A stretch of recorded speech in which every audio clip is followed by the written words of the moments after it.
Olá, companheiros que nos acompanham. É um prazer estar de volta, rogando a Deus que nos ampare, nos auxilie e continue sempre conosco. Hoje o nosso bate-papo vai dedicado aos companheiros do Centro Espírita de Caridade Rancher, a quem guardamos uma estima muito forte, bem como todas as casas espíritas, mas atendendo a uma solicitação que nos foi feita, nós vamos falar do capítulo 5, item 24 do Evangelho segundo o Espiritismo, que fala da desgraça real. E essa temática, desgraça real, está contida no capítulo 5, como nós já falamos, que é Bem-aventurados os aflitos, que é um capítulo bem extenso, o mais extenso dentro do Evangelho segundo o Espiritismo, que fala desde a justiça das aflições, causas atuais das aflições, causas anteriores das aflições, e vai até suicídio, loucura, falando das nossas aflições enquanto encarnados, enquanto presentes aqui no corpo físico. E nós sabemos que por o nosso planeta ser um plano de prova e expiação, muito maiores serão as aflições do que propriamente os gozos, as felicidades, os momentos bons que temos pela frente. Por isso que a gente sempre repete, né, que devemos utilizar esses momentos felizes com o máximo prazer possível, procurar prolongá-lo o máximo possível, porque nós temos muito ainda aflições pela frente e os momentos de alegria serão, talvez não, com certeza, em menor escala do que as aflições que temos, já que não é um castigo de Deus, mas é a contrapartida dos desatinos, dos caminhos errados, dos equívocos que cometemos em outras e nesta encarnação também, e por isso a corrigenda sempre será muito mais dolorosa do que os momentos que nós temos ainda de alegria, mas que também existem, que devem ser sorvidos com a maior boa vontade, com o maior sem cerimônia, não é isso? E por que nós temos grandes aflições? Será que Deus é cruel conosco, gosta de nos castigar? Não, como nós repetimos, como nós ainda somos espíritos imperfeitos e cometemos ainda muitos desatinos, então ninguém fere a lei de Deus sem que para isso seja convocado a reparar os erros que cometeu. E nesse capítulo da desgraça real, há uma mensagem do Espírito Delfina de Gerardin. Ela fala que tudo que nós experimentamos na Terra, que nós chamamos de desgraça, na verdade não é desgraça. Ela diz que a desgraça real é muito diferente daquilo que nós experimentamos no plano físico. Aí nós ficamos nos perguntando, puxa vida, se isso que nós sofremos não é uma desgraça, o que seria então a desgraça real? Então ela começa dizendo que todos alegam já ter sido atingidos por uma desgraça. E normalmente nós, quando encontramos com alguns companheiros na rua, ou mesmo nós proferimos em alguns momentos, nos referimos a um acontecimento desagradável, nós falamos, aconteceu comigo uma desgraça, né? E passamos a desfilar uma série de acontecimentos, ou um acontecimento mais grave, e as consequências que dele advieram. Normalmente nós encaramos como desgraça, né? O que ela coloca para a gente também. Vemos a desgraça na miséria, num fogão sem lume, no berço vazio de um anjo que partiu, no credor que ameaça, na traição que sofremos, naquela companheira ou companheiro que retorna à vida espiritual. E ela diz que isso é desgraça para quem vê a vida presente.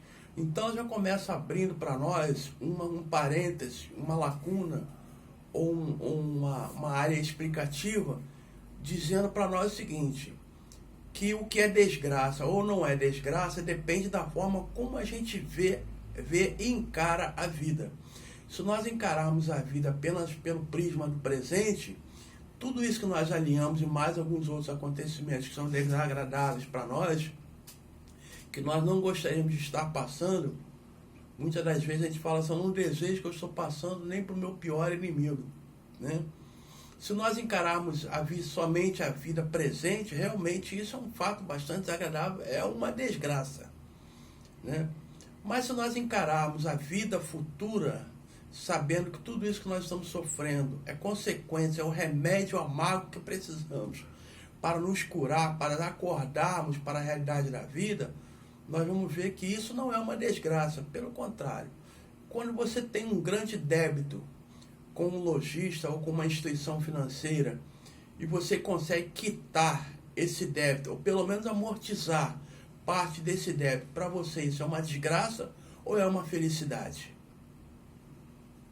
É uma felicidade, né? Porque você já está diminuindo o seu débito.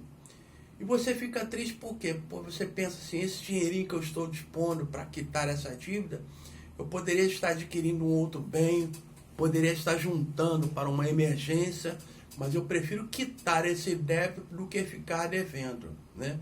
É mais ou menos o que acontece conosco perante a justiça divina.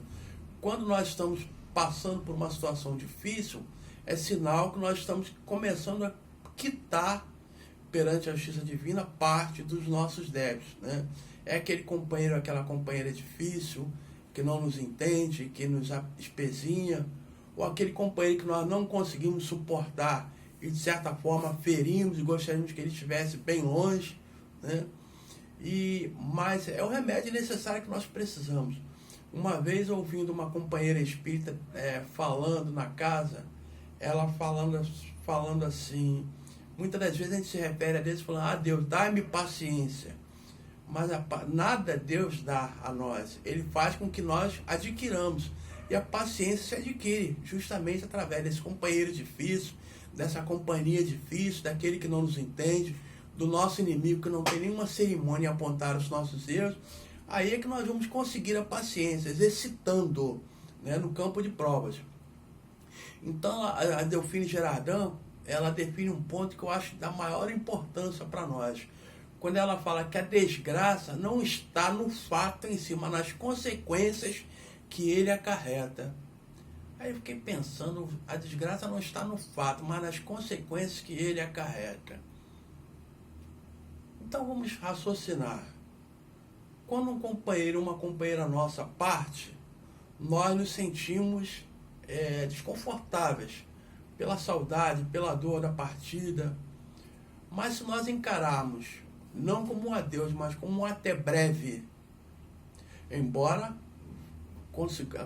vamos continuar sentindo a dor, mas se nós alargarmos um pouco a nossa compreensão, nós vamos ver que isso não é uma desgraça, né? Não é uma desgraça, é alguma coisa que nós precisamos e que daqui a pouco a gente vai se ver. Mas se nós nos entregarmos ao desespero, podemos chegar à loucura, ao suicídio. O que foi mais grave? A partida ou a perda aparente desse companheiro ou o ato que cometemos depois em consequência desse fato? Logicamente que as consequências serão muito mais graves do que o ato em si. Porque o ato deveria acontecer, aquele companheiro deveria partir porque chegou a sua hora. Mas a postura que nós tivemos diante dessa situação, complicando ainda mais a nossa vida, foi bem pior do que o ato em si. Então comprova o que ela diz, que a desgraça nem sempre está no ato, mas nas consequências que ele acarreta. Ela coloca para nós o exemplo de uma tempestade que arranca árvores, mas saneia o ar, né? Quando nós vemos as grandes catástrofes, né, de tempestades que arrancam árvores, que deixam desabrigados, né, que ceifam famílias, nós vemos nisso uma desgraça. Não queremos dizer que isso não vá nos trazer dor, compaixão, nada disso. Mas se formos analisar que aqueles companheiros estão resgatando débitos de outras vidas, né, que teriam que passar por aquela situação, e que a chuva, ela saneia o ar, ela purifica o ar, ela vai trazer um novo alento às plantas que florescerão, que darão novos frutos, tornando a nossa atmosfera mais respirável. O que era desgraça não tem um lado positivo? Não era uma desgraça, era uma coisa necessária, que o livro dos Espíritos coloca para nós como uma lei de destruição. É o equilíbrio da natureza. Algumas coisas precisam ser substituídas, destruídas, para que renasçam outras. Então, nós estamos trazendo, de acordo com a Delfine Gerardin, uma nova visão das coisas, vendo que a desgraça nem sempre é aquilo que nós atravessamos, ou que nós denominamos de graça, é uma desgraça. É uma coisa que precisa acontecer, ou alguma coisa que foi acarretada pela nossa incúria, pela nossa negligência, pela nossa falta de visão, pela nossa precipitação, mas que depende da nossa reação diante de tal ou qual situação. Isso poderá ser um benefício para nós ou uma desgraça. E para terminar, ela diz para nós que a infelicidade é a alegria, o prazer, o tumulto, a vã agitação, a satisfação louca da vaidade, que anestesiam a consciência. Logicamente que ela está falando da alegria que se prende somente a esse momento, ao momento terrestre. Nós, seres humanos, acreditamos na reencarnação, acreditamos na imortalidade, mas levamos muitas vezes a nossa vida como se a nossa vida fosse somente esse ato. Então procuramos sorver tudo o que nos é possível num breve espaço de tempo, como se o mundo fosse acabar no dia seguinte. Isso é que é ruim, quando nós colocamos todas as nossas, desculpem o termo, me deem licença para usá-lo, quando nós apostamos todas as nossas fichas nessa vida, como se não tivéssemos outras para continuar a nossa caminhada. Então, colocamos todas as nossas esforços em coisas que nós não desfrutaremos, não levaremos na vida espiritual, né?